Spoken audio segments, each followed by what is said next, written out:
കാറ്റത്തെ കിളിക്കുടിലെ ഒരു അപ്കമിങ് എപ്പിസോഡിലേക്ക് എല്ലാവർക്കും സ്വാഗതം. അങ്ങനെ സുഭാഷ് ഏട്ടൻ രാത്രി കിച്ചണിൽ ജോലി ചെയ്തുകൊണ്ടിരിക്കുകയാണ്. തൻ്റെ ഫോണിലേക്ക് ഒരു മെസ്സേജ് വരുന്ന സൗണ്ട് കേട്ട് ഫോൺ എടുത്ത് നോക്കുന്നുണ്ട്. അത് ചാന്ദിനിയുടെ ഒരു വോയിസ് മെസ്സേജ് ആയിരുന്നു. ഓപ്പൺ ചെയ്ത് നോക്കുമ്പോൾ നിങ്ങൾ ഭക്ഷണം കഴിച്ചോ സുഭാഷ് ഏട്ടാ എന്നാണ് ചോദിച്ചിരിക്കുന്നത്. സുഭാഷ് ഏട്ടന് നല്ല സന്തോഷമാവുകയാണ്, വളരെ ഹാപ്പി. പെട്ടെന്ന് വീണ്ടും സുഭാഷ് ഏട്ടൻ അത് കേൾക്കുന്നുണ്ട്. സുഭാഷ് ഏട്ടൻ തിരിച്ചും ഒരു മെസ്സേജ് അയക്കുകയാണ്, ഞാൻ ഭക്ഷണം കഴിച്ചു, ചാന്ദിനി നീ കഴിച്ചോ? ചാന്ദിനിയാണെങ്കിൽ സുഭാഷ് ഏട്ടനെ പോലെ തന്നെ ഈ മെസ്സേജ് കണ്ടപ്പോൾ വളരെ ഹാപ്പി ആവുന്നുണ്ട്. കുറച്ചു നേരം അങ്ങോട്ടും ഇങ്ങോട്ടും മെസ്സേജസ് ഒക്കെ അയച്ച് അതിനുശേഷം സുഭാഷ് ഏട്ടൻ ചാന്ദിനിയെ വിളിക്കുകയാണ്. രണ്ടുപേരും ഒരുപാട് നേരം സംസാരിക്കുന്നുണ്ട്. ചാന്ദിനി തനിക്കുണ്ടാക്കാൻ അറിയുന്ന ഭക്ഷണത്തെക്കുറിച്ച് സുഭാഷ് ഏട്ടനോട് വിവരിക്കുന്നുണ്ട്. തിരിച്ച് സുഭാഷ് ഏട്ടനും അങ്ങനെ തന്നെ ഇന്നുവരെ ഉണ്ടാക്കിയ ഭക്ഷണങ്ങളെക്കുറിച്ചൊക്കെ ചാന്ദിനിയോട് പറയുന്നുണ്ട്. തനിക്ക് അച്ചാറുണ്ടാക്കാൻ അറിയാം, നിനക്കറിയാമോ എന്ന് ചാന്ദിനിയോട് ചോദിക്കുമ്പോൾ എനിക്ക് അറിയില്ല എന്ന് പറയുകയാണ്. പിന്നീട് അതിനെക്കുറിച്ചായി വിവരണം.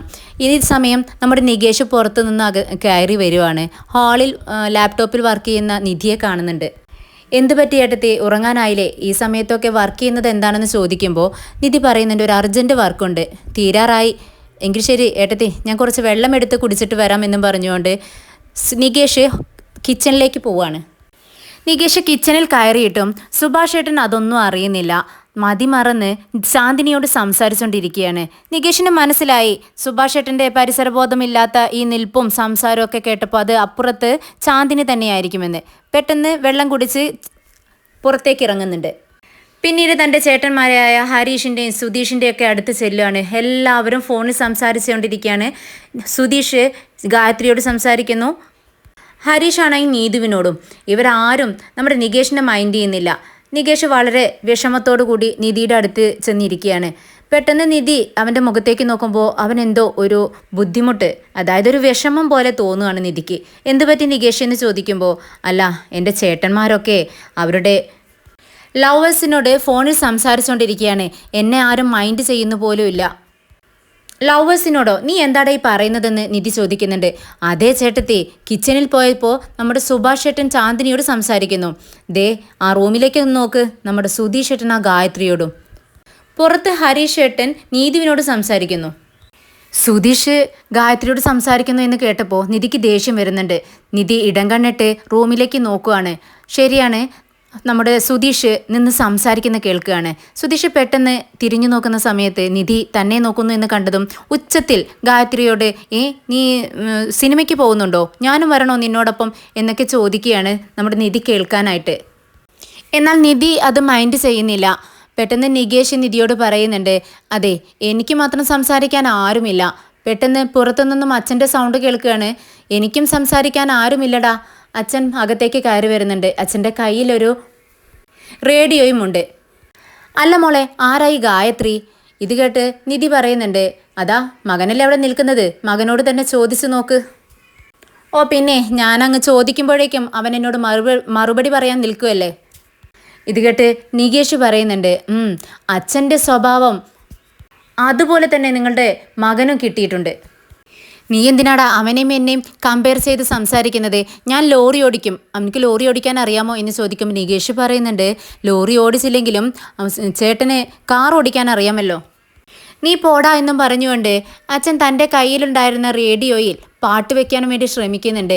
ഇത് കണ്ട് നിധി പറയുന്നുണ്ട്, അച്ഛൻ ആദ്യം ആ റേഡിയോയിൽ ഒരു പാട്ട് വെക്കാൻ നോക്ക്, എത്ര നേരമായി അത് ശരിയാക്കാൻ നോക്കുന്നു. ഇത് കേട്ട് അച്ഛൻ പറയുന്നുണ്ട്, ഞാൻ തൊട്ട സാധനങ്ങളൊന്നും ഇതുവരെ റെഡിയാവാതിരുന്നിട്ടില്ല എന്നും പറഞ്ഞുകൊണ്ട് ആ റേഡിയോയുടെ മണ്ടക്കിട്ട് ഒരു 2-3 കൊട്ടങ്ങ് കൊടുക്കുവാണ്. പെട്ടെന്നത് പാട്ട് പാടുന്നുണ്ട്. അച്ഛന് വളരെ സന്തോഷമാവാണ്. നിധിയോട് പറയുന്നുണ്ട്, കണ്ട മോളെ, ഞാൻ കൈവച്ചപ്പോൾ അതങ്ങ് പാടി, നല്ല പാട്ട്, നിനക്ക് ഇഷ്ടപ്പെട്ടോ എന്ന് ചോദിക്കുകയാണ്. നിധി നികേഷിൻ്റെ മുഖത്ത് നോക്കി ഒന്ന് ചിരിക്കുന്നുണ്ട്. പെട്ടെന്ന് അച്ഛൻ അവിടെ നിന്നും എഴുന്നേറ്റ് പോവാണ്. അപ്പം നികേഷ് പറയുന്നുണ്ട്, ചേട്ടത്തി എനിക്ക് വിഷമാവുന്നു, എനിക്ക് ഒരു ഗേൾ ഫ്രണ്ട് ഇല്ല എന്ന് പറയുമ്പോൾ നിധി പറയുന്നുണ്ട്, എന്താ നികേഷ് നീ ഇത്ര നേരം സംസാരിച്ചിരുന്നത് വളരെ തമാശയോട് കൂടിയാണെന്നാണ് ഞാൻ വിചാരിച്ചത്, പക്ഷെ നീ കാര്യത്തിലാണോ പറയുന്നത്? അതേ ചേട്ടത്തി, ചേട്ടന്മാരൊക്കെ കണ്ടില്ലേ അവരുടെ ലവേഴ്സിനോട് എത്ര ഒരു സന്തോഷത്തിലാണ് സംസാരിക്കുന്നത്, എനിക്ക് മാത്രം ആരോടും സംസാരിക്കാനില്ല. ഇത് കേട്ട് നിധി പറയുന്നുണ്ട്, ഇവരുടെയെല്ലാം ഇപ്പോഴത്തെ സന്തോഷം നീ നോക്കണ്ട, ഇതൊക്കെ താൽക്കാലികം മാത്രമാണ്. പെൺകുട്ടികളുടെ സ്വഭാവം നിനക്ക് അറിയാത്തതുകൊണ്ട് അവർ പിണങ്ങിയാലുണ്ടല്ലോ പിന്നെ അവരുടെ ഓക്കെ ആക്കി എടുക്കാൻ വളരെ ബുദ്ധിമുട്ടാണ്. ഇത് കേട്ട് നികേഷ് അത്ഭുതത്തോടെ ചേട്ടത്തിയോട് ചോദിക്കുന്നുണ്ട്. അല്ല, ചേട്ടത്തിയും ഒരു പെണ്ണ് തന്നെയല്ലേ, എന്നിട്ട് എന്താ ഇങ്ങനെയൊക്കെ പറയുന്നത്? നിധി പറയുന്നുണ്ട്, ഞാനും ഒരു സ്ത്രീ തന്നെയാണ്, പക്ഷേ അവരുടെ സ്വഭാവം എനിക്ക് നന്നായിട്ടറിയാം. മോനെ, നീ ഇപ്പോൾ പഠിക്കുകയല്ലേ, നന്നായി പഠിക്കാൻ നോക്ക്, ഒരു ജോലി വാങ്ങിക്ക്, അതിനുശേഷം നമുക്ക് നോക്കാം എന്ന് പറഞ്ഞുകൊണ്ട് അവർ ഉറങ്ങാനായിട്ട് റൂമിലേക്ക് പോവുകയാണ്. രാവിലെ എഴുന്നേറ്റതും സുഭാഷേട്ടൻ കിച്ചണിൽ പാചകമൊക്കെ ചെയ്തുകൊണ്ടിരിക്കുകയാണ്. അപ്പോൾ നിധി കുറച്ച് പാത്രങ്ങൾ സിങ്കിൽ കിടക്കുന്നുണ്ട്, അതെടുത്ത് കഴുകാൻ വേണ്ടി നോക്കുമ്പോൾ സുഭാഷേട്ടൻ പറയുന്നുണ്ട്, മോളെ നിധി, നീ അതവിടെ വെച്ചേക്കേ, ഞാൻ ജോലി കഴിഞ്ഞ് വന്നതിന് ശേഷം കഴുകി വെച്ചോളാം.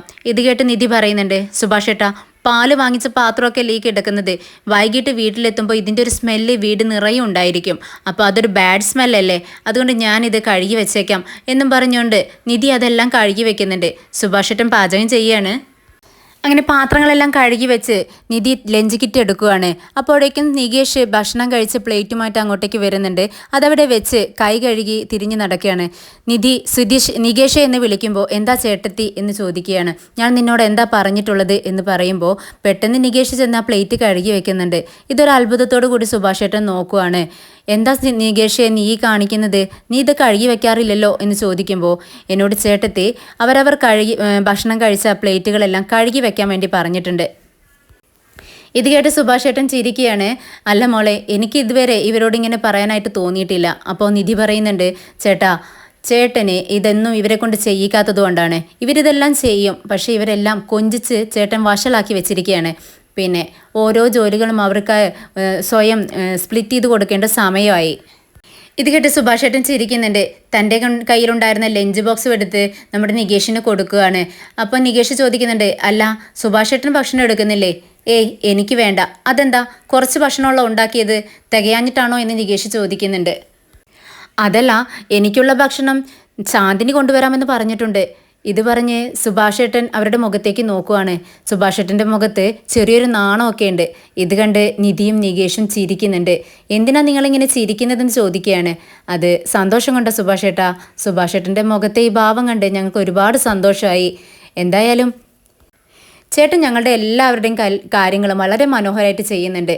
സുഭാഷേട്ടൻ്റെ കാര്യം നോക്കാൻ ഒരു പെൺകുട്ടി വന്നല്ലോ, ഒരാൾ വന്നല്ലോ, അതിലൊത്തിരി സന്തോഷം. അത് മോളെ ഞാൻ വേണ്ടെന്ന് പറഞ്ഞതാ, പക്ഷേ ആ കുട്ടി നിർബന്ധിക്കുകയാണ്. ഞാൻ കൊണ്ടുപോകുന്ന ഭക്ഷണം ഞാൻ കഴിക്കുന്നതുകൊണ്ട് അവൾ കൊണ്ടുവരുന്നതൊന്നും ഞാൻ കഴിക്കുന്നില്ല എന്നൊരു പരാതിയാണ്. അപ്പോൾ എന്നോട് കൊണ്ടുവരണ്ടെന്ന് പറഞ്ഞപ്പോൾ ഞാനും ഓക്കെ എന്ന് പറഞ്ഞു. ഇനി നിങ്ങൾക്കാർക്കും ഇഷ്ടമല്ലെങ്കിൽ ഞാൻ ആ കുട്ടിയോട് വിളിച്ചിട്ട് പറയാം എനിക്ക് ഭക്ഷണം കൊണ്ടുവരണ്ടാന്ന്. എൻ്റെ ഫോൺ എവിടെയെന്ന് ചോദിക്കുകയാണ്. പെട്ടെന്ന് നിധി പറയുന്നുണ്ട്, എന്താ സുഭാഷേട്ടാ ഇത്, ആ കുട്ടി കൊണ്ടുവരട്ടെ, ഞങ്ങൾക്ക് എല്ലാവർക്കും അവരെ ഒത്തിരി ഇഷ്ടമാണ്, നല്ല കുട്ടിയാണ്. സുഭാഷേട്ടൻ അവരുമായിട്ട് സംസാരിക്കേ കുറേ നാൾ കഴിയുമ്പോൾ അവരെ ഇഷ്ടമാണ്, പിരിയാൻ കഴിയുന്നില്ല എന്ന് തോന്നുവാണെങ്കിൽ സുഭാഷേട്ടൻ ഈ വിവാഹം എത്രയും പെട്ടെന്ന് നടത്ത്.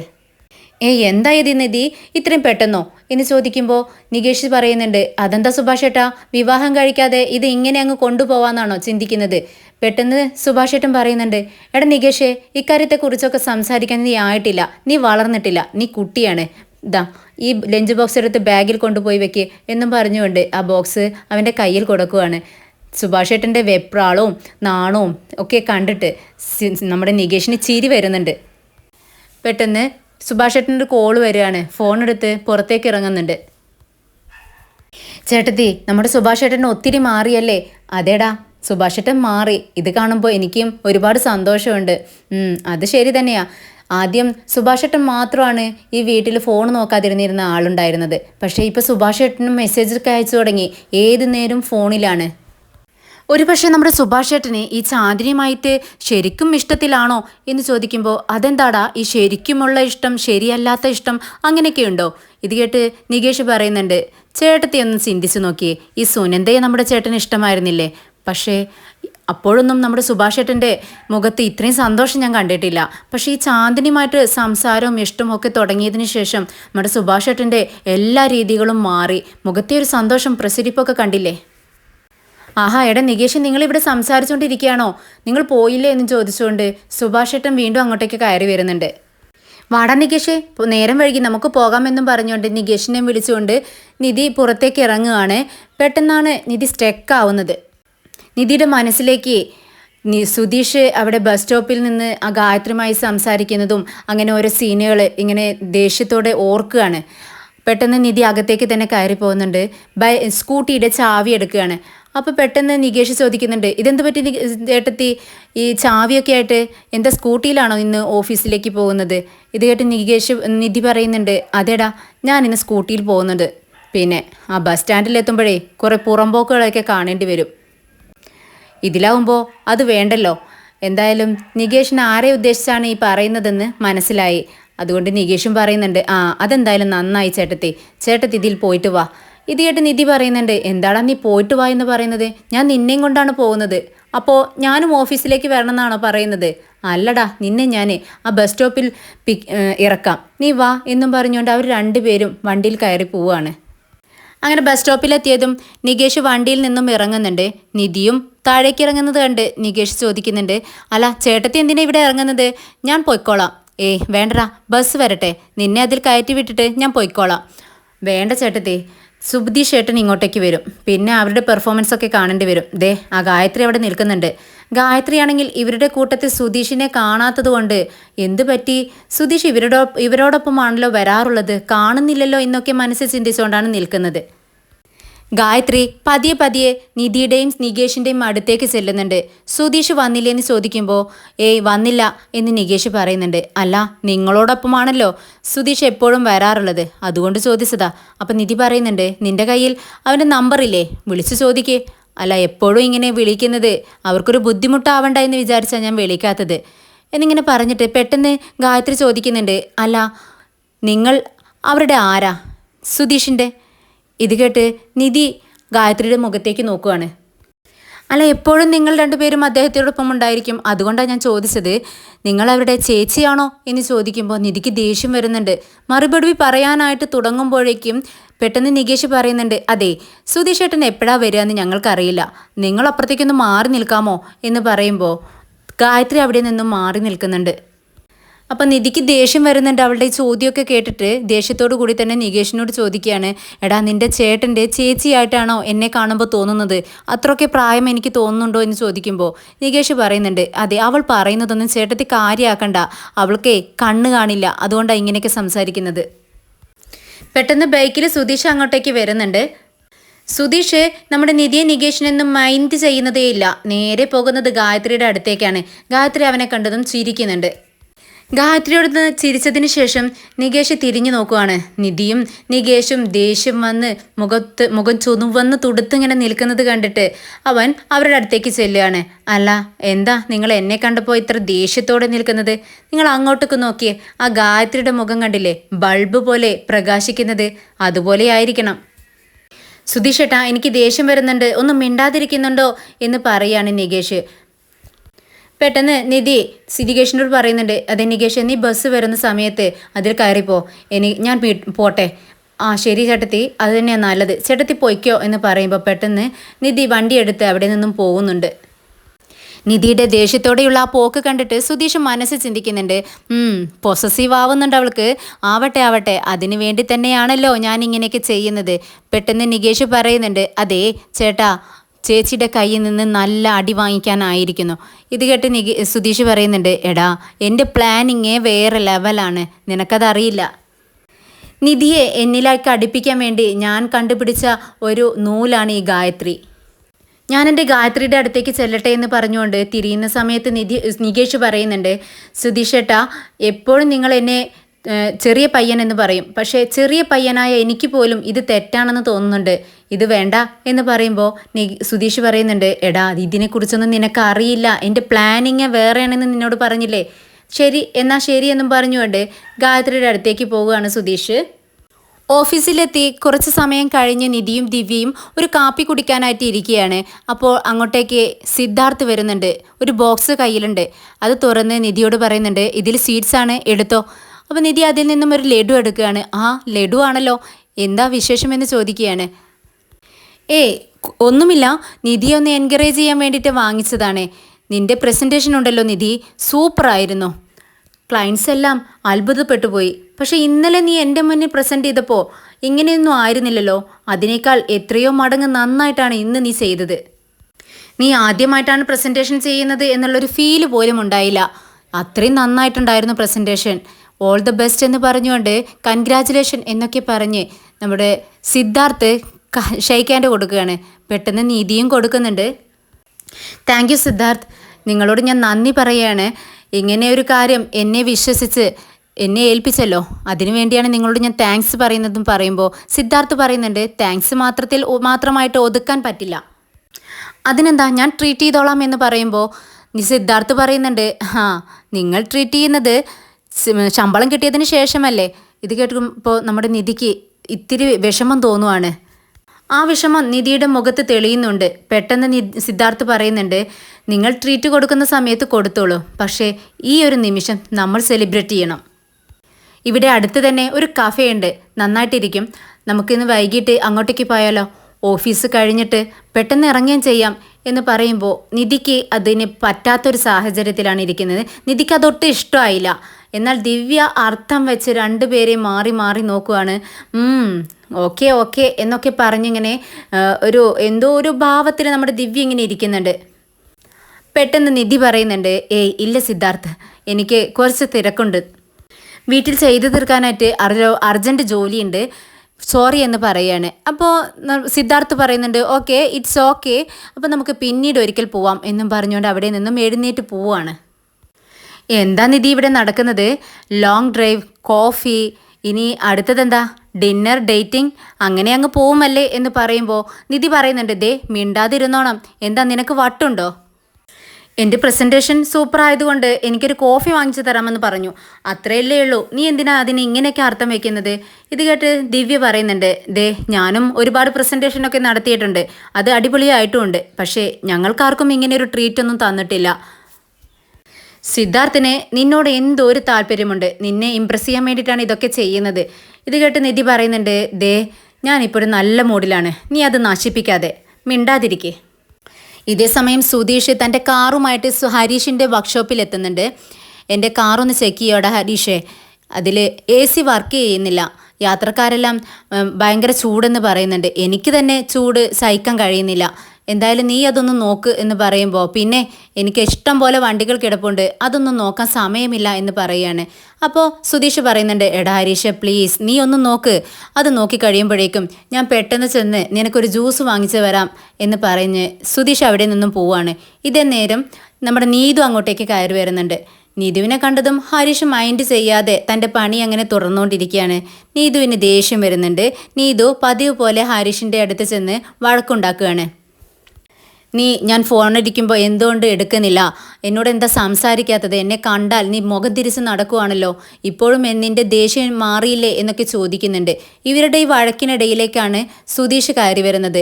ഇവർ വഴക്കടിക്കുന്നത് കണ്ട് അവനക്ക് സഹിക്കാൻ കഴിയുന്നില്ല. രണ്ടുപേരും മാറി മാറി നോക്കുന്നുണ്ട്. ചില സമയത്ത് ഇവർ രണ്ടുപേരും ഭയങ്കര സ്നേഹത്തിലാണ്, അതേസമയം ഇവർ അതുപോലെ തന്നെ വഴക്കിടുകയും ചെയ്യും എന്നൊക്കെ ചിന്തിച്ചുകൊണ്ടിരിക്കുകയാണ്. അല്ല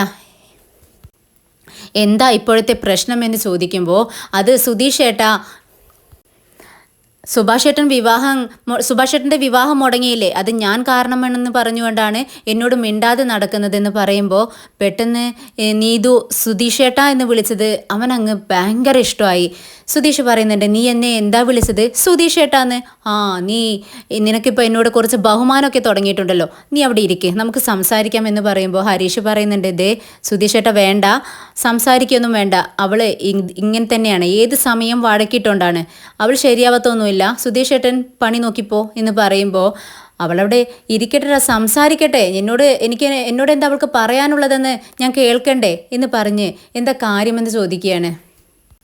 അതുവരെ നടന്ന കാര്യങ്ങളൊക്കെ വളരെ വിശദമായിട്ട് നമ്മുടെ നീതു പറഞ്ഞു കേൾപ്പിക്കുന്നുണ്ട്. അപ്പോൾ നീതു പെട്ടെന്ന് സുധീഷ് നീതുവിൻ്റെ കൈ പിടിച്ച് നമ്മുടെ ഹരീഷിൻ്റെ കയ്യിൽ വെച്ച് കൊടുക്കുകയാണ്. എന്നിട്ട് പറയുന്നുണ്ട്, കഴിഞ്ഞതെല്ലാം കഴിഞ്ഞു, ഇനി ഇങ്ങനെ ഉണ്ടാവാൻ പാടില്ല, നിങ്ങൾ വഴക്കിട്ട് നടക്കുകയും ചെയ്യരുത്, രണ്ടുപേരും നല്ല സ്നേഹത്തോടെ ഇരിക്കണം.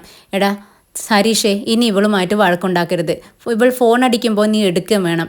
നീതു അതുപോലെ നീ ഇവനുമായിട്ട് ഏതു നേരം ഇങ്ങനെ വഴക്കുണ്ടാക്കി നടക്കരുത്, അവന് ഇഷ്ടമില്ലാത്ത കാര്യങ്ങളൊന്നും നീ ചെയ്യുകയും ചെയ്യരുത് എന്ന് പറയുമ്പോൾ പിന്നീട് വീണ്ടും അവർ വഴക്കുണ്ടാക്കാൻ തുടങ്ങുകയാണ്.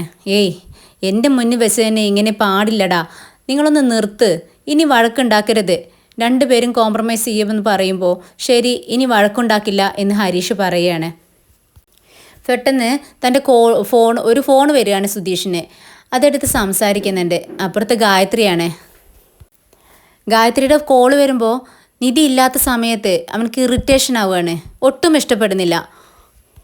ഗായത്രി ചോദിക്കുന്നുണ്ട്, എനിക്ക് നിങ്ങളെ ഒന്ന് കാണണം, ഒന്ന് വരാമോ എന്ന് ചോദിക്കുകയാണ്. എനിക്ക് സമയമില്ല എന്ന് പറയുമ്പോൾ അത് പറ്റത്തില്ല, എനിക്ക് എന്തായാലും കണ്ടേ തീരൂ, നിങ്ങൾ വരണമെന്ന് പറയുകയാണ്. അങ്ങനെ ശരി എന്ന് മനമില്ലാ മനസ്സോടെ പറഞ്ഞുകൊണ്ട് തൻ്റെ വണ്ടി എടുത്തുകൊണ്ട് പോവുകയാണ്.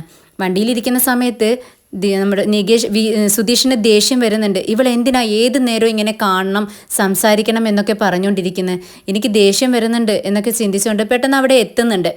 അവിടെ എത്തുമ്പോൾ ഗായത്രി പറയുന്നുണ്ട്, ഞാൻ എത്ര സമയമായി ഇവിടെ കാത്തു നിൽക്കുന്നതെന്ന് അറിയാമോ, നമുക്ക് ഒരു കാപ്പി കുടിച്ചാലോ എന്ന് പറയുമ്പോൾ സുധീഷ് പറയുന്നുണ്ട്, ഏയ് പറ്റില്ല, എനിക്കൊരു ഓട്ടമുണ്ട്. ആ ബസ് സ്റ്റോപ്പിൽ ഇരിക്കുന്ന സമയത്തും നിങ്ങൾക്ക് കോൾ ചെയ്യുന്ന സമയത്തും നിങ്ങൾ എന്തൊരു സ്നേഹത്തോടെ എന്നോട് സംസാരിക്കുന്നത്, പക്ഷേ ഇങ്ങനെ തനിയെ നമ്മൾ രണ്ടുപേരും മാത്രമുള്ള സമയത്ത് നിങ്ങൾ എന്നോട് ഒരു പരിചയമില്ലാത്ത വ്യക്തി സംസാരിക്കുന്നത് പോലെയാണ് സംസാരിക്കുന്നത്, എന്തു പറ്റിയെന്ന് ചോദിക്കുകയാണ്. ഏയ് അങ്ങനെയൊന്നുമില്ല, നിനക്കത് തോന്നുമായിരിക്കുമെന്ന് സുധീഷ് പറയുന്നുണ്ട്. ഇന്നത്തെ ദിവസത്തിൻ്റെ പ്രത്യേകത എന്താണെന്ന് നിങ്ങൾക്ക് അറിയാമോ എന്ന് ഗായത്രി ചോദിക്കുകയാണ്. അത് എനിക്കറിയില്ല. ഇന്ന് ബുധനാഴ്ചയല്ലേ, അതാണോ എന്ന് ചോദിക്കുമ്പോൾ അല്ല, ഇന്നെൻ്റെ ബർത്ത്ഡേ ആണ് എന്ന് പറയുന്നുണ്ട്. എനിക്ക് ഗിഫ്റ്റൊന്നും തരുന്നില്ലെന്ന് ഗായത്രി ചോദിക്കുമ്പോൾ എനിക്കറിയില്ലായിരുന്നല്ലോ, ഞാൻ കൊണ്ടുവരാമെന്ന് സുധീഷ് പറയുന്നുണ്ട്. ശരി, എന്നോടൊപ്പം കാപ്പി കുടിക്കാൻ സമയമില്ലെന്ന് പറഞ്ഞല്ലോ, എങ്കിൽ ശരി എന്നെ ഒന്ന് വീട്ടിൽ ഇറക്കി തരാമോ എന്ന് പറയുമ്പോൾ ശരി എങ്കിൽ നീ കയറ് എന്ന്